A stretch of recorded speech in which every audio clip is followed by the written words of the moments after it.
बोलिए। BSF, CISF, मतलब जितनी भी पैरामिलिट्री फोर्सेस हैं, हाँ हाँ। ये अपने अंडर आती हैं सर? अपने अंडर मतलब? DGP के अंडर जी, मतलब इसमें, या पुलिस इनके भी? सबके अलग अलग डीजीपी होते हैं। ओके जी। तो ये जो है, चाहे वो बीएसएफ हो, सीआरपीएफ हो, आईटीबीपी हो, एसएसबी हो, जी जी जी। या और भी बहुत ढेर सारी पोस्ट हैं जो कि जिनके लिए अलग अलग आईपीएस ऑफिसर होते हैं, ओके जो सर। कि डीजी रैंक के होते हैं। जी जी जी जी। क्योंकि मैं एक्चुअली पूछ रहा हूँ सर, हाँ। क्योंकि ये लोग ना, जैसे भाई हाउस बहुत, जैसे कोई रिटायर होता है, कोई रिटायर होने वाला होता है, तो ये बेचारे। आप इनके चक्कर में मत पड़िए। ये सब चरण सेवक हैं। नहीं नहीं सर। नौकरी के दौरान इन्होंने जो है चरण सेवक बन के जो है ना लोगों से जो है वो पिए हैं। इनका चरित्र दुर्बल हो गया है। ये किसी काम के लिए नहीं है इस देश के लिए। नहीं, इन्हीं का प्रशांत फायदा। कुमार जैसे व्यक्ति कोई हो तो बात, वो बिरले कुछ व्यक्ति हो सकते हैं। अब जैसे अवतार कुमार ठाकुर यूपी का है, जी तो व्यक्तिगत लड़ाई लड़ोगे तो काम नहीं बनेगा। देश के लिए लड़ रहे हो क्या? जी जी जी जी। आप बात समझ रहे हो ना? जी सर, जी सर। तो अधिकांश जो ब्यूरोक्रेट हैं वो नौकरी के दौरान चरण सेवक रहे हैं। नहीं सर, ब्यूरोक्रेट्स की नहीं पूछ रहा और मैं पूछ रहा हूँ सिपाही की जी। हाँ, जो सिपाही वगैरह सिपाही वो है, सब ठीक है, वो अच्छे हैं, सभी ठीक है। देखो जो एक्चुअली में सिपाही है मैं सर। बताऊं, जी। सिपाहियों का तो दोहन हो रहा है। हाँ वो। सिपाहियों को जो ये शहीद का दर्जा देते हैं ना, जी ये कोई नहीं पूछता है कि शहीद बनाने वाले यही लोग हैं, क्योंकि ये वो उपाय ही नहीं करते हैं। मैं जब जी जो है आईजी ऑपरेशंस कश्मीर था, जी हमारे सर। किसी ऑपरेशन में कोई व्यक्ति नहीं मरा। हमने ऐसी जी टेक्नोलॉजी डेवलप की। जी जबकि बगल में आर्मी के जो है ना मेजर जनरल और मेजर और colonel rank, lieutenant colonel rank के व्यक्तियों की मौत हुई है, और वो भी 3 किलोमीटर 4 किलोमीटर दाएं बाएं उनके ऑपरेशन चल रहे हैं, वहीं पे हमारा ऑपरेशन चल रहा है, और हम चार चार पाकिस्तानी टेररिस्ट को मार रहे हैं, और बिना कोलेटरल डैमेज के टेक्नोलॉजी का यूज करके। जी जी जी जी जी। तो ये जो हम किसी को सफेद साड़ी पहना के और उसको तमगे बांट देते हैं, इसमें उन सब अधिकारियों की दुष्टता है जिन्होंने पर्याप्त जो है कदम नहीं उठाए, और इन बेचारे जो है ना सिपाहियों की बीवियों को जो है हमने सफेद साड़ी पहनने के लिए मजबूर कर दिया। जी जी जी जी जी। देखो इसके सर, लिए इसके शहादत लिए चरण शहादत सेवक जिम्मेवार भी है। वो ही है सर, क्योंकि मैं शहादत तो से। मैं तो इससे बड़ा उदाहरण क्या बता सकता हूं कि मैंने जो है ना स्पेक्ट्रम ऑफ टेक्नोलॉजी डेवलप किया था, जिसमें जी जी जी टेररिस्ट का बचना नामुमकिन था। जी। और तब जो हमारे समय में फिर इन्होंने कमांडर बनाना बंद कर दिया, क्योंकि जैसे कमांडर बनते थे हमारी गुप्तचर सेना उनको 15 दिन के अंदर लिक्विडेट कर देती थी। ठीक है ना? तो फिर ये इतने डर गए तो इन्होंने प्रभारी जो है कमांडर बनाए, तो हमने प्रभारियों को निपटाना चालू कर दिया। जी मतलब मेरे जाने के पहले वहां पर ये लोग वहां के लॉर्ड थे, एक जगह जी पर रहते थे, बादशाह जैसे रहते थे, वुमेनाइजिंग करते थे, सुंदर सुंदर महिलाओं के साथ क्या क्या नहीं करते थे, और इनके अत्याचार में दब के जो है कोई आवाज भी नहीं उठाता था। उसी जो है उसमें जब मेरी विदाई हो रही थी तो मैंने एक बड़ी बात कही थी जी कि मैंने जो है इन टेररिस्ट को हीरो से जीरो बना दिया। ये इनकी औकात नहीं है कि 2 जून का खाना एक जगह पे खा लें। यदि जहां ब्रेकफास्ट करेंगे उस जगह पे हाँ, वहाँ लंच लंच नहीं लेने कर की इनकी सकते। औकात नहीं है, क्योंकि इन्हें मालूम है कि यदि इन्होंने जहां ब्रेकफास्ट लिया वहां लंच ले लिया तो तब तक जो है ना मैथिली शरण गुप्त की पार्टी इनको घेर के मार देगी। फिर वो 70 यूरो के पास जाना ही पड़ेगा उसे। तो सभी सिपाहियों को जोड़िए। यही हम तो कह रहे हैं कि टॉप लेवल को छोड़ दीजिए, आईपीएस और आईएएस को छोड़ अब दीजिए। ना ना सर, मेरे से जो बड़े भाई हैं जी मेरे, हाँ वो एक्चुअल में बैंक से इनको ना हाउसिंग लोन करते हैं, housing loan, auto loan, personal loan. तो हाँ हाँ मैं पैरामिलिट्री फोर्सेस जो हैं सर, हाँ हाँ। तो उनमें वो उनका मदद भी कर देंगे जी, और वो अपने साथ भी जोड़ लेंगे। तो बिल्कुल सभी। अच्छी बात है, बिल्कुल हाँ अच्छी मतलब, बात है। जैसे सर और घर में देखो सभी को देखो सबसे चाहिए। बड़ी अच्छी बात है, देखो आप तो इतने दिन से जुड़े हुए हैं, आप इस बात को समझते हैं कि क्राइम जी। फ्री भारत मिशन से राष्ट्रीयता से ओतप्रोत और कोई दूसरा मिशन हो नहीं सकता है। Right sir. हम किसी नियम को नहीं तोड़ रहे हैं, किसी जी कंडक्ट रूल को नहीं तोड़ रहे हैं। तो सभी शासकीय और अशासकीय व्यक्ति इससे जुड़ सकते हैं। भारत जी की 137 करोड़ जनता, चाहे वो किसी जाति की हो, किसी धर्म की हो, उसको जुड़ना ही चाहिए, क्योंकि जी जाति और धर्म के ठेकेदार तो अपने ही जाति और धर्म वालों को जो है ना के साथ विश्वासघात कर रहे हैं। ये बिल्कुल। दुष्ट लोग जो है खुद विदेशों में पढ़ेंगे और अपने ही भाइयों को जो है ना मदरसे में जो है पढ़ने के लिए मजबूर करेंगे, उनको जिहाद सिखा के उनको मरने के लिए बेबस करते हैं। ये जी अपने को सत्ता में स्थापित करने के लिए जुलूस निकलवाएंगे और वो दंगे करवाएंगे, लेकिन उस दंगे में मरने वाले इनके ही जाति के, इनके ही धर्म के छोटे छोटे लोग होते हैं। ये इतने दुष्ट लोग हैं, हमने किसी भी बड़े नेता को किसी दंगे फसाद में मरते नहीं देखा है। जी, ये तो पक्का है जी, कंफर्म है जी। तो फिर तो दुष्ट लोग हैं ये, इन दुष्टों तो की इसीलिए दुष्टता तो समझी मैं जाए। वही तो कह रहा हूँ, जैसे कि भाई इनका काम है जी, तो ये काम भी कर देंगे जी उनका, और अपने साथ भी जोड़ लेंगे जी, तो उससे क्या होगा, डबल बेनिफिट हमें होगा जी। कि देखो, भाई वो तो ये तो हमें वो तो करना ऑलरेडी ही चाहिए। वो तो ऑलरेडी देश के लिए काम कर ही रहे हैं जी, और जिसने वर्दी पहन नहीं, रखी है वो केवल तो देश देश के के लिए लिए जान। काम नहीं कर रहे हैं, उनका शोषण हो रहा है। उनको जो है इनके अपनी अकर्मण्यता के कारण उन्हें छुट्टी नहीं मिल रही है, उनके जी साथ जी, बहुत कुछ हो रहा है और आप उसी समय पर उचित निर्णय नहीं ले पाते। देखिए, मैं एक अपना किस्सा सुनाता हूँ। वही वही वही मैं वही सर। नहीं, देखो, आपको उससे आनंद आएगा ना। मैं आईजी ऑपरेशंस कश्मीर था, जी सर। तो मेरे डीआईजी, हमारे एडिशनल डीजी साहब आए हुए थे, मिस्टर रॉय जी राव, और उस समय हमारे डीआईजी ने हमारे सामने तो नहीं कहा, लेकिन एडिशनल डीजी के सामने कहा कि सर, जो हमारी 5 kg की बुलेट प्रूफ जैकेट है, जी वो पाकिस्तानी का जो AK-47 का एमुनेशन है, वो उसको भेद रहा है उस। जी तो हमने कहा, यार ये तो बड़ी गलत बात है, हम तो 5 kg वाली पहन के ही जाते हैं और साले इतने ऑपरेशन में कभी भी निपट गए होते, ठीक है ना।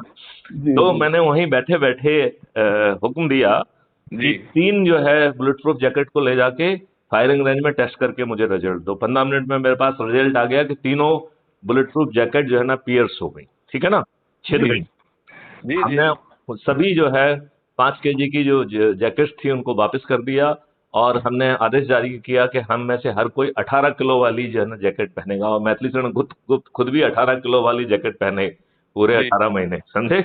जी जी तो एक मीटिंग हुई डायरेक्टरेट जनरल में, है, आईजीज की मीटिंग थी, आईजीज की कॉन्फ्रेंस थी। जी तो सर। उसमें आईजी ऑपरेशंस जो दिल्ली के में बैठते हैं, डायरेक्टरेट जनरल में होते हैं, जी जी जी उन्होंने कहा कि कुछ अधिकारी लोग जो है वो डायरेक्टरेट जनरल के आदेशों को नहीं मान रहे हैं। जी फलाना फलाना सर्कुलर के हिसाब से जो है फील्ड में कोई भी टेस्टिंग करने पे मनाही है। जी फिर भी जो है ना लोग बाग टेस्टिंग करते हैं, और फिर जो है अपने लेवल पे निर्णय लेके बिना डायरेक्टरेट जनरल की कॉन्सेंट लिए सामान वापस कर देते हैं। जी सर। वो जो है आईजी ऑपरेशंस हमारे बैचमेट ही थे। जी ठीक है ना। तो जी मैंने कहा कि आप स्पष्ट तो नहीं बोल रहे हैं, लेकिन ऑब्लिक रेफरेंस से मैं अंदाज लगा रहा हूं कि आप सेक्टर कश्मीर की बात कर रहे हैं, जी ठीक है ना। जी सर। मैंने कहा, पहले तो मुझे इस बात का ज्ञान नहीं है कि आपने कोई सर्कुलर जारी किया है, जी और यदि सर्कुलर जारी किया भी होता तो भी मैं उसका उल्लंघन करता, क्योंकि मेरे लिए अपने जवान की जान ज्यादा महत्वपूर्ण है आपके सर्कुलर से, सही बात है सर। ठीक है ना। जी जी तो जी मैंने ये बात कहते वक्त कहा था कि I most humbly submit, right. जी तो हमारे डीजी ने रिएक्ट किया उस समय, ही सेड, मैथिली, जो तुम मोस्ट हम्बली कह रहे हो, इट इज नॉट पैलेटेबल। हम लोग आपकी बात को डाइजेस्ट करने की स्थिति में नहीं है, क्योंकि जी उस बुलेट प्रूफ जैकेट के को टेस्टिंग में तो एमएचए के लोग भी थे। तो जी हमने कहा कि सर, ये आपकी प्रॉब्लम है, यदि आपको लगता है मैंने कुछ गलत किया है तो आप मेरे से जवाब ले लीजिए। आप जी मेरे जवाब से यदि संतुष्ट हो जाते हैं तो ठीक है, नहीं तो मुझे जो सजा आप मुझे समझते हैं दीजिए, जी लेकिन मेरे लिए अपने जवान की जान जो है ना वो ज्यादा महत्वपूर्ण है। जी और मैं जी आपको बताना चाहूंगा, किसी की हिम्मत और औकात नहीं हुई कि मैथिली शरण गुप्त का जवाब ले ले, क्योंकि उन्हें मालूम था कि हाँ सर, यदि इस ऐसे दुष्ट का जवाब ले लिया तो जो हाँ है ये बवंडर कर देगा। जी जी है, इस बात को क्या जस्टिफाई करेंगे। चले सही उनको बात। जेल भेजो ना, यहाँ जो पे एमएचए के क्या लोग है और कि बाकी भाई, लोग जो उस टेस्टिंग में थे। हाँ ये लोग कैसे कह सकते हैं जी कि भाई जवान की जान जाने दो और जैकेट हल्की अच्छा ले चलो, लो। इसके बाद एक कहानी और सुनाते हैं। जी इसके सर। बाद मैं यहाँ आ गया वापस, और मैं आईजी एसटीएफ था कुछ महीने के लिए, 8-10 महीने के लिए, फिर मैं प्रमोट होकर एडिशनल डीजी बन गया। जी तो सौभाग्य से या दुर्भाग्य से, यहाँ पर जो बुलेट प्रूफ जैकेट की जो टीम थी जिसको टेस्ट करना था, उसका चेयरमैन नहीं था। अच्छा, वेरी गुड तो जी। उसमें सभी जो है जैकेट फेल हो रही थी, एक जैकेट बहुत अच्छी जा रही थी, तो आई वाज वेरी हैप्पी। जब जी मैंने अपनी हैप्पीनेस में कहा ही कि अरे भाई तो अच्छी जैकेट है भाई, दिस इज गुड, जी। उसी समय उस जैकेट में भी वो बुलेट पियर्स कर गई। ओके। तो हमने कहा इट इज फाउल, जो है इट इज फेल्ड। हम्म। तो वो मुझसे कहता है कि साहब this is a foul bullet. तो क्या बोले मैंने, सर, दोबारा दोबारा उसने बोल। मुझसे कहा कि जिस बुलेट से ये जैकेट पियर्स हुई है जी सर। ये फाउल बुलेट है। अच्छा जी। तो मैंने कहा ये फाउल का क्या भैया लफड़ा है, ये किसको फाउल कहते हैं आप? हम्म। तो बोले कि साहब जो है इतने से इतने सेंटीमीटर के बीच में यदि जो है ना एरिया कमजोर होता है, वहां बुलेट पेनिट्रेट होती है, तो as per the expected norms उस फाउल एरिया में जो है यदि बुलेट लगेगी तो उसे फाउल बुलेट कहेंगे, और वो पियर्स भी कर जाएगी तो उसे पियर्स नहीं मानेंगे, उसको वो उसमें घुस गई है ये नहीं मानेंगे। तो अच्छा मैंने जी। कहा मैथिली शरण गुप्त यदि इस जैकेट को पहनेंगे तो तुम जो है ना वो मैथिली शरण गुप्त मिसेज जो है ना सफेद साड़ी में आएंगे तो उनसे यही कहोगे कि मैथिली शरण गुप्त शहीद हो गए, लेकिन जो बुलेट थी वो फाउल बुलेट थी। जी। पसीना आ गया उस कंपनी वाले को। आई रिजेक्टेड ऑल ऑफ देम। तो फिर ये तो हमने रिजेक्ट होनी फिर चाहिए, हमने ये कहा क्या कि जो मतलब है है? ये कंपनी कह रही है कि इस तरीके से इतना इतना जो है एरिया जो है वो it is not strong enough, तो उतना एरिया बड़ा बनाया जाए। सही बात है सर। भाई आप उसमें एक निशान लगाइए कि साहब इतना एरिया प्रोटेक्टेड नहीं है। तो जी। ये सब लोग दुष्ट लोग हैं, ये चरण सेवक बनने के चक्कर में अपने जवानों को शहीद कर रहे हैं। यदि जी। जो लोग शहीद हो रहे हैं यदि उसकी ठीक ढंग से जांच कर दी जाए तो जितने भी कमांडर्स हैं वो जेल चले जाएंगे। सही बात है सर। ये खट्टी खट्टी बातें कोई नहीं कहेगा। नहीं नहीं, सच्चाई है जी ये। मैं तो मतलब जो है ना उदाहरण देके कह रहा हूँ, इससे ज्यादा नहीं और नहीं, क्या कह मैं सकता वही तो कहता हूँ सर। देखिए सर, हूँ। 100 में से, हाँ, जैसे आपने बोला ना जी, मैं एक बात बताता हूँ सर। हम्म, पासवान जी सब कैबिनेट मंत्री थे जी, स्टील फर्टिलाइजर जी। जी। वैसे तो मैं मैं पासवान जी के बारे में बहुत ही हल्का ओपिनियन रखता हूँ, मैं उसे उसे बहुत ही घटिया नेता मानता हूँ। मैं मान गया सर, लेकिन मैंने तो शुरुआत की थी ना सर, मुझे तो हम्म, मतलब मैंने ये सोचा कि कहीं से शुरुआत करनी है जी।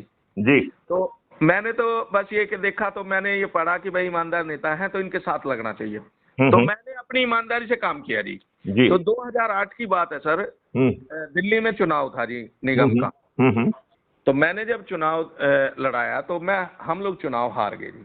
ओके। तो मेरे को समीक्षा बैठक रखी गई जी। तो पासवान जी ने कहा कि अरे तुम कैसे हार गए?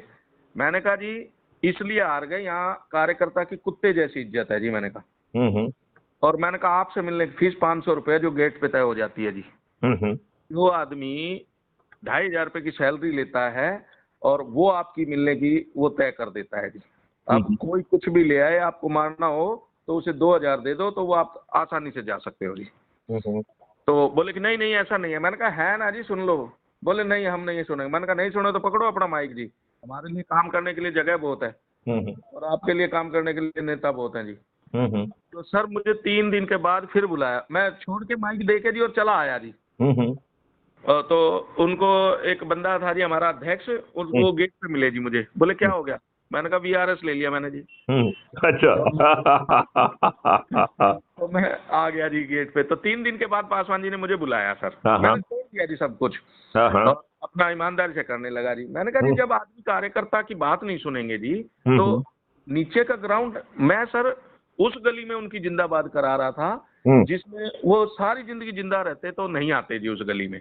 हाँ, हाँ, तो आदमी को तो दर्द होता है ना सर जो काम करता है जी। बिल्कुल ठीक बात है।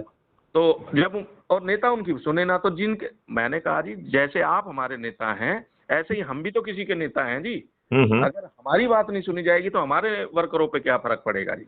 हम्म, तो वो बोले कि नहीं ये है ये है। मैंने कहा बस तो यही है सर। तो हम्म, उसके बाद 3 दिन के बाद मुझे बुलाया जी। तो हम्म, मुझे बोले कि ए देखिए, तुम्हारे पापा तुमसे नाराज नहीं होते हैं? हम्म, मैंने कहा सर आपको थप्पड़ मारने का भी हक है, नाराजगी की तो बात छोड़ दो, हम्म, लेकिन आप हमारी बात ही नहीं सुनोगे तो हम कैसे रिजल्ट देंगे जी? हम्म, मैंने कहा जी रिजल्ट देते हैं जी। तो बोले कि हम्म, चलिए देखिए ऐसा है और अब तुम मजबूती से काम करो और ये विनोद जी को अध्यक्ष बनाए। मतलब कहने की हिम्मत नहीं होती जी। कहने का मतलब ये मेरा कि मंत्री है जी, ये है जी, मेरे को इस तरह से जब आदमी स्पष्ट और सीधा होता है ना सर, हम्म, मतलब जिसके दिल में छल कपट बिल्कुल नहीं होता जी, वो सारी बातें बिल्कुल स्पष्ट करता है जी। वरना आप बिल्कुल सही कहते हो जी कि ये जो महिमा मंडल है जी, जो पैरों को छूते हैं जी, हम्म, सब लोग नेताओं के पैर छूते हैं जी, और नेता ये भी नहीं देखता किसने पैर छुए हैं जी। हम्म। और वही लोग अपने माता पिता के पैर छू के जाए तो वो सारे दिन आशीष देते रहते हैं जी, शाम तक, जब तक बंदा घर नहीं आता। बिल्कुल, लेकिन बहुत बहुत बहुत सही कहा। अपनी साले जो है ना, अपने बीवी के कहने पे अपने माँ बाप को घर के बाहर निकाल देंगे, इतने दुष्ट है साले। बिल्कुल जी, जबकि माँ बाप को के तो चरण धुल धुल के पीड़े अरे जी। भाई आप देखिए, इससे ज्यादा अच्छा बड़ा जो है किसने जो है ना स्थापित किया, गणेश जी ने। उन्होंने जी अपने माता पिता के चक्कर लगा के पृथ्वी के जी चक्कर लगा लिए। हाँ इससे बड़ा और कोई उदाहरण सामने हो सकता है क्या? सही बात है सर। हाँ? वही वही जी, तो बस वही है जी, माता पिता से बढ़ के कौन है जी। तो बिल्कुल सही बात है। देखिए, आप तो 16 विधाओं पे काम करिए, जी सर, जी सर। ठीक है ना, और ये इसको भी चलने दीजिए, क्योंकि देखो मैं आपको ये बताऊं। नहीं सर, देखिए सर, मैं जैसे आप काम कर रहे हैं ना सर, आप ये मतलब लिखित से, मतलब ये नहीं है कि देखो, भाई मैं, आप कितने यूनिफॉर्म वाले लोग अपने उसमें जुड़े हुए हैं, जिनके यूनिफॉर्म में फोटो लगे हुए हैं, वो सर्विंग है। आपको जी मालूम है? उसमें ढेर सारे इंस्पेक्टर सर्विंग इंस्पेक्टर्स हैं, जी जी जी नौकरी में हैं। जी, नौकरी में है डिप्टी जी। एसपी नौकरी में है। जी जी जी जी उन्होंने मुझसे पूछा कि सर मुझे जुड़ने में कोई दिक्कत तो नहीं है? तो मैंने कहा नहीं, आप कोई कंडक्ट रूल को नहीं तोड़ रहे हैं। अपराध मुक्त भारत बनाना कोई कंडक्ट रूल का वायलेशन है क्या? हाँ, वो तो और अच्छी बात होती है जी, वो तो वर्दी पहन के और मजबूती से किया जा सकता है जी। बिल्कुल नहीं, ये ऐसी व्यवस्था ही पैदा नहीं करेंगे ना। अंग्रेजों ने कोई भारत को न्याय देने के लिए अपराध मुक्त भारत थोड़ी बनाना था उन्हें। सही बात है उन्हें सर। उन्हें जो है ना समृद्धि मुक्त भारत बनाना था, इसको लूट के लेके जाना था। अब ये लुटाई का काम जो है ना, अंग्रेजों के जाने के बाद हमारे दुष्ट राजनेता कर रहे हैं, और जी कहते हैं मजबूर हैं। क्या मजबूर हैं? साले संविधान की व्यवस्था के विरुद्ध जो ना नियम कानून बनाए हैं उनको रिपील नहीं करते हैं, और कहते हैं कि 56 इंच का सीना है। शर्म आना चाहिए अपने 56 इंच के सीना पे। हाँ, तो वही मतलब वही ना जी, देखो पुलवामा हुआ जी, अब नए नए लड़के शहीद हुए जी, हम्म। जो बेचारे बिल्कुल पहली बार गए थे, कोई 21 साल का था जी, कोई 23 साल का था, कोई 25 साल का था। मेरे समय में एक नहीं हो पाया। मतलब सर ऐसे मजबूत मतलब मैं तो उसी जगह की बात कर रहा हूँ ना, पुलवामा मेरे अंडर ही हुआ करता था। आप कहते हो ना और जानते हो आप क्यों बिल्कुल क्यों जानते हो हमारे आने के पहले उसमें घटनाएं क्यों होती थी? हमारा डीआईजी बहुत विद्वान था, राइट? जी वो आंध्र प्रदेश कैडर का ऑफिसर था और बहुत विद्वान आदमी था।